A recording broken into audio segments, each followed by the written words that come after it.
AB48 news Gujarat હવે નજર કરીએ આજના પાલનપુરમાં સ્થાનિક સ્વરાજ્યની ચૂંટણીને લઈને રાજકીય માહોલ ગરમાયો છે।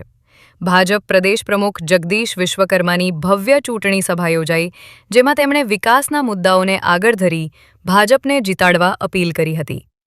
સ્થાનિક સ્વરાજ્યની ચૂંટણીના અંતિમ તબક્કાના પ્રચાર દરમિયાન ભાજપના દિગ્ગજ નેતાઓ મેદાનમાં ઉતર્યા છે।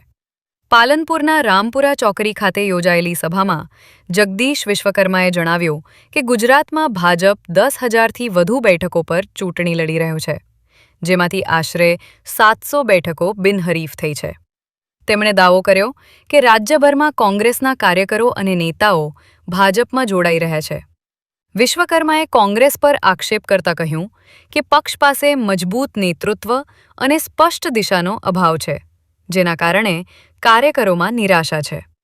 તેમણે જણાવ્યું કે છેલ્લા 8 દિવસમાં તેઓ 27 જિલ્લાઓનો પ્રવાસ કરી ચૂક્યા છે અને જ્યાં જાય છે ત્યાં કોંગ્રેસના નેતાઓ ભાજપમાં જોડાઈ રહ્યા છે।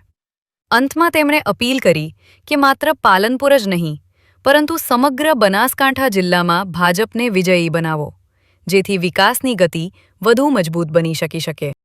भारतीय जनता पार्टी गुजरात प्रदेशना अमारा सन्मान्य अध्यक्ष जगदीशभाई विश्वकर्मा साहेबना अध्यक्षस्थाने आज पालनपुर मुकामे भारतीय जनता पार्टीना समर्थનમાં विजय संकल्प सभाનો આ કાર્યક્રમ હતો।